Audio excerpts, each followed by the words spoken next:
Irgendwo in China auf dem Dorf. Wir sind jetzt in Yangshu angekommen. Die Fahrt war sehr entspannt, 2,5 Stunden. Und jetzt müssen wir uns irgendwie auf den Weg zum Hotel machen. Ja, mal schauen, wie das hier alles funktioniert.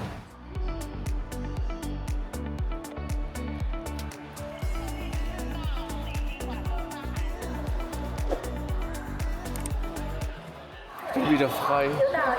Was passiert? Das System konnte meinen Pass wieder nicht lesen. Dann hat er das manuell gecheckt. Wir sind übrigens in einer bekannten Umgebung. Hi. Er wollte uns ein Taxi anbieten. Das ist einfach cool. Es sind sehr viele junge Leute hier. Verrückt. Lisa ist wieder mega im Stress. Guckt euch das an. Ich rufe uns ein Didi. Für wie viel? 11 stand da eben. Ja, 3 Euro ist auch völlig fein.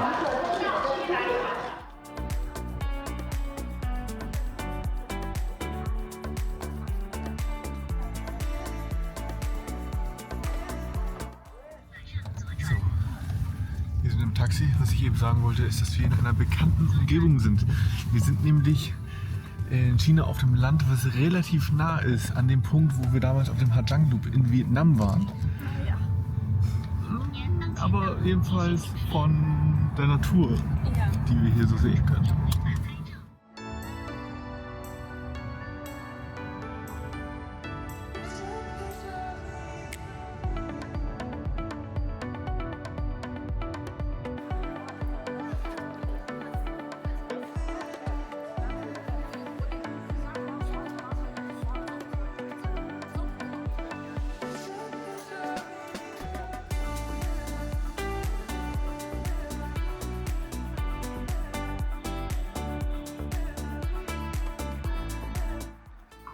Wir sind eingecheckt, sind gerade auf dem Weg ins Zimmer und werden von einem hellen, freundlichen Raum überrascht. Wow. Oh, das ist ja cool. Okay, wir sind Bauruine direkt vor uns, Ja? aber auch Berge. Das sieht schon sehr modern aus, ne? Das sieht cool aus. King-Size-Bett, große Fensterfront. Dann gehen wir mal ins Bad. Und das sieht auch gut aus. Meine Güte. Zack, zack, zack. Peace, Freunde. Großes Badezimmer, große Dusche. Ist abgenommen, würde ich sagen, oder? Habe ich ja Glück gehabt. Was sagen Sie als Buchungsverantwortliche? Ich bin zufrieden. Natürlich ist die Bauruine ein bisschen schade. Aber wir sehen auch die Berge. Und Ja. dafür sind wir hier. Es riecht nach Fuß hier im Eingangsbereich. Was hat das Ganze gekostet? 2 Nächte hier 50 Euro. Ja, ist fein. Nehmen wir. Wir stellen jetzt die Sachen ab und dann erkunden wir mal die Gegend. Let's go. Damit ihr euch mal vorstellen könnt, wie das hier mal abläuft. Wir stehen eigentlich immer mit den Leuten gegenüber. Wir sind beide am Handy und übersetzen uns gegenseitig die Sachen, die wir sagen wollen. Und irgendwie kommuniziert man so, denn hier sprechen wirklich die Leute fast gar kein Englisch. Das ist ein Café.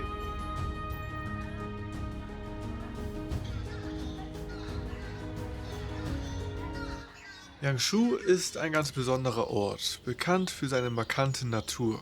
Das zieht jede Menge Autoverrückte an, zum Klettern, Wandern und Fahrradfahren. Oder eben Leute wie uns, die einfach nur den Ausblick genießen. Ein Teil dieser Landschaft ist sogar in ganz China zu sehen, aber dazu später mehr. Jetzt zeigen wir euch erstmal, was man hier traditionell auf den Teller bekommt. Wir sind jetzt erstmal ins Restaurant gegangen, denn wir können kaum noch klar denken. Wir sind ein bisschen hungrig. All die klassischen Apps, die wir zu Hause haben, funktionieren nicht, beziehungsweise sie funktionieren mit einem VPN, aber die sind halt auch dann schlecht gepflegt. Und jetzt haben wir die ganze Zeit mit ihr drüben gesprochen, wie man hier oder was man hier bestellen soll. Und das war so ein Hin und Her. Und jetzt sind wir einfach erstmal hier reingegangen. Wir sind mächtig hungrig. Alicia checkt gerade schon die Karte. Das sieht super lecker aus. Sieht gut aus. So was wie Hand Cucumber ist was ich schon immer mal probieren wollte. Die Spezialität des Hauses ist auf jeden Fall etwas, was berühmt ist für die ganze Region hier. Wir haben einmal Bierfisch und Bierente. Davon werden wir auf jeden Fall was bestellen. Ich bin sehr gespannt, wie das schmeckt. Wir sitzen hier auch im passenden Ambiente. Ja, wir bestellen jetzt mal und dann hauen wir rein.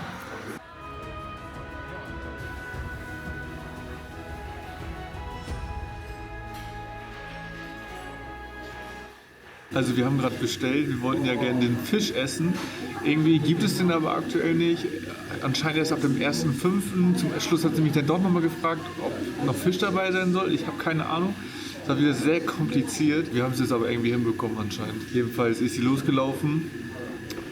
Eins, was immer funktioniert, ist das Bier zu bestellen. Und guckt euch mal diesen Pumpen an. Alter Verwalter. Zack. Salut.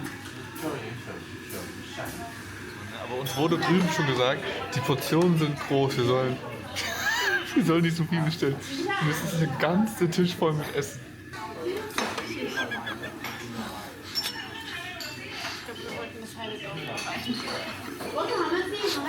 Wir haben viel zu viel bestellt. Okay, heute müssen wir rein. Aber sie sieht richtig lecker aus. Also wir haben Ente, wir haben Fried Tofu, wir haben einen Gurkensalat, der ein bisschen scharf ist und wir haben ein großes Omelett, was wirklich riesig ist. Ah, und dazu einfach ein bisschen Reis. Sieht verdammt lecker aus.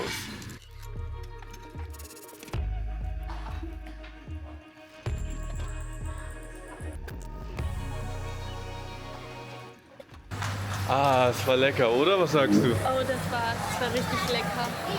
Guck mal, das ist hier noch die Suppe, die macht. Einfach in den Bambus vor. Ja, sieht sehr interessant aus, ne? Ja, Vor allem ist es schön warm. ja. Das hier ist übrigens der Laden, wo wir gerade essen waren. Hier werden die Sachen zubereitet und direkt gegenüber ist einfach unser Hotel.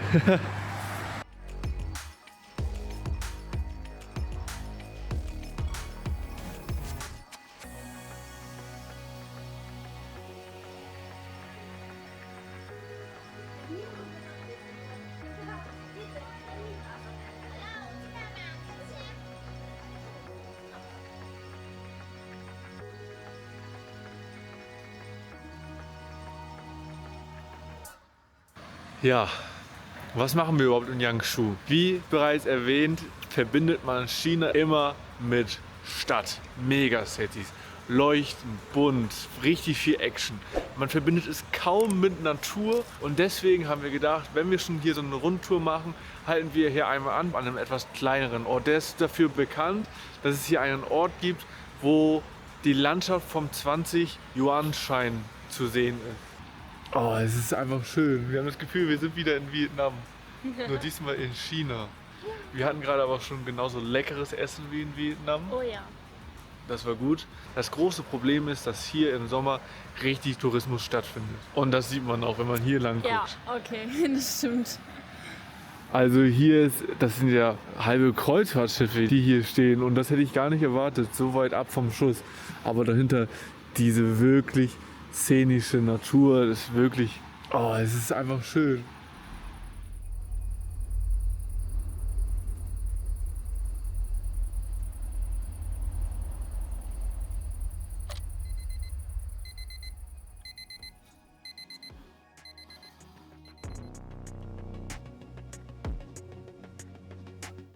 Guten Morgen, Freunde. Es scheint ein bisschen zu nieseln, aber es sieht wirklich geil aus mit den Wolken in den Bergen hier. Wir gehen jetzt erstmal einen Kaffee trinken, was frühstücken und dann schauen wir mal, wie es dann aussieht.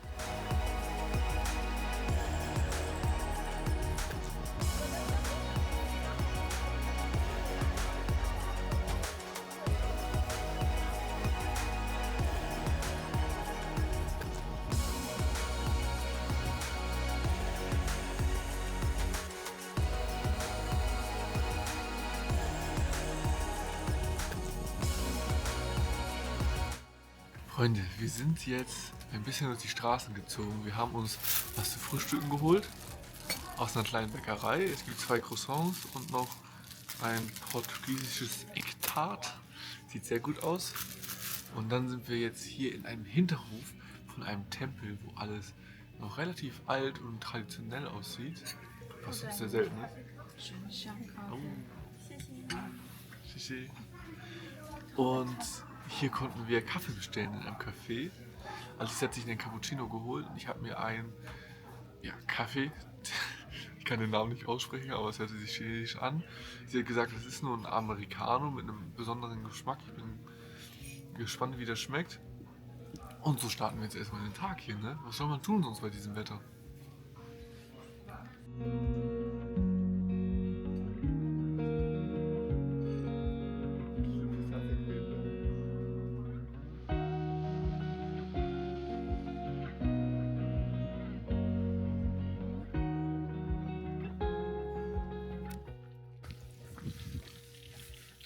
Hello guys! Hallo! You again! How are you? Witzig, wir haben die beiden vorhin schon getroffen, die wollten Fotos mit uns machen. Und die haben so einen witzigen Roller und der schleift komplett, wenn man das sieht. Hinten dieses Schild da dran. Jetzt guckt euch das an.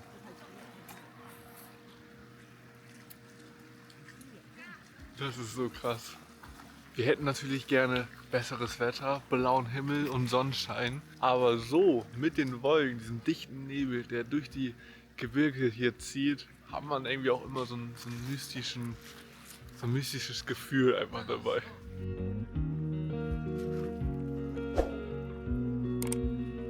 Weiter geht's.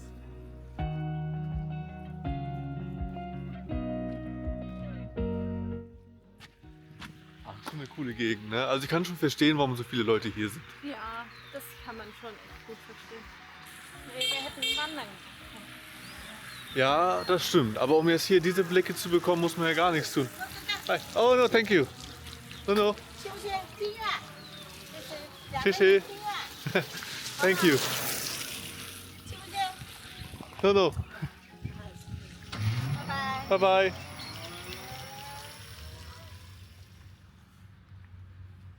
Wir sind jetzt mal einfach den Weg am Wasser gefolgt und sind jetzt eine ganze Weile schon unterwegs, ohne dass wir Menschen sehen. Auf einem sehr schön ausgebauten Weg. Und guckt euch mal diesen ganzen Bambus an. Wie riesig, oder? Oh, zeig mir das Rohr.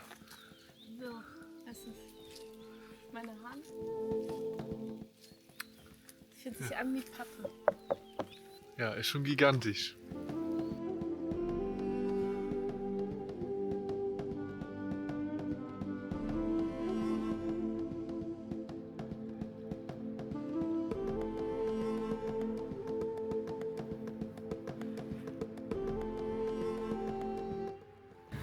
Wir sind angekommen am Ende der Straße. Hier hätte man hinfahren können für 20 €. Oh, es sieht aber auch wirklich schön aus. Man sieht schon an der Terrasse hier, dass das alles relativ neu ist. Aber guckt euch das an. Wir stehen schon wieder vor den Kalksteinfelsen. Ja, ich suche mir mal Alicia und dann geht es gleich wieder zurück Richtung Hotel. Wir haben schon beide ordentlich Hunger. Was wir dann noch so machen? Alicia, ach, da bist du. Du darfst hier nicht baden. Schade. Mein Bikini geht doch schon drunter. Oh nein. Das hier ist übrigens die Fähre, wo sie geschrieben hat, dass wir rüberfahren könnten und dann mit dem Fahrrad von da drüben in die Stadt. Ja. Ich glaube, das brauchen wir heute nicht mehr. Nee. Na, hier sehen wir doch nochmal das Ganze mit blauen Himmel.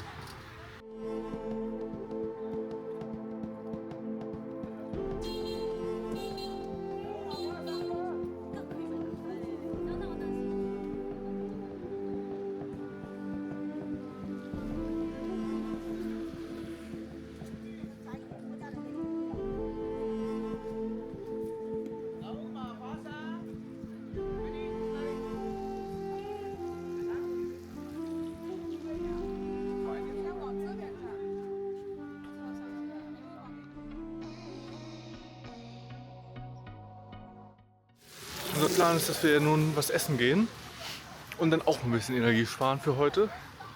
Denn morgen geht es weiter in die Großstadt, in die größte Stadt der Welt, nach Chongqing. Das wird abenteuerlich. Wir sind wieder in der Stadt. Die ist glücklicherweise auch nicht ganz so groß, dass wir zu Fuß einfach zurück zum Hotel gehen können. Und unser Restaurant, das wir rausgesucht haben, ist direkt gegenüber. Da waren wir gestern Abend schon, das Essen war gut und deswegen gehen wir da jetzt wieder hin. Das ist aber ganz anders. Das ist Fried Rice mit Sojasauce. Und das schmeckt so geschmackvoll, ganz anders wie sonst Fried Rice. Ansonsten haben wir hier noch Beef, ist das glaube ich. Und das ist unsere neue Leibspeise, Tofu in so einer Tomatensauce. richtig, richtig lecker.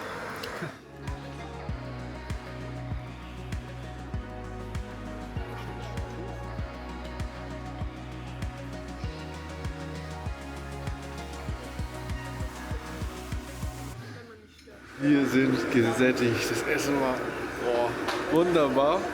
Und jetzt bezahlen wir.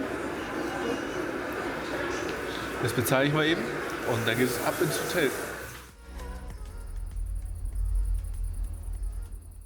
Und somit sagen wir Ciao zu Yangshu. Für uns geht es heute weiter nach Chongqing. Es ist die größte Stadt der Welt. Wir sind sehr gespannt. Oh ja. Eine Stadt, über die man schon sehr viel gesehen hat in Social Media mittlerweile. Und wir gehen relativ unvorbereitet ran an die Sache. Wir haben so ein paar Ziele, die wir auf jeden Fall sehen wollen. Ich denke mal, so viel Natur wie hier wird es da nicht mehr geben. Aber wie gesagt, wir wissen nicht ganz so viel. Wir sind gespannt. Wir sind jetzt am Bahnhof. In einer halben, dreiviertel Stunde soll unser Zug kommen. Ja, dann würde ich sagen, fahren wir los.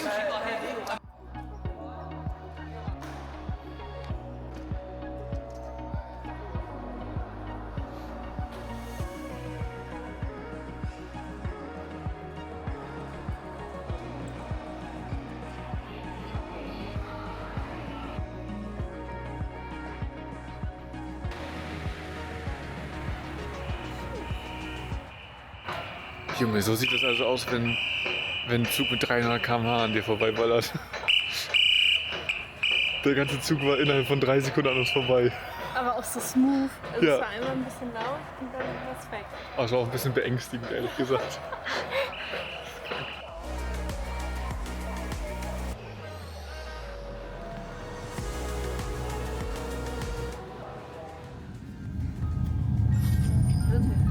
Tschüss. Und freust du dich auf die Fahrt? Ich freue mich schon sehr auf die Fahrt. Ein bisschen entspannen, Füße hochlegen, was lesen, was hören. Aber ich freue mich noch mehr auf die Stadt, die jetzt kommt.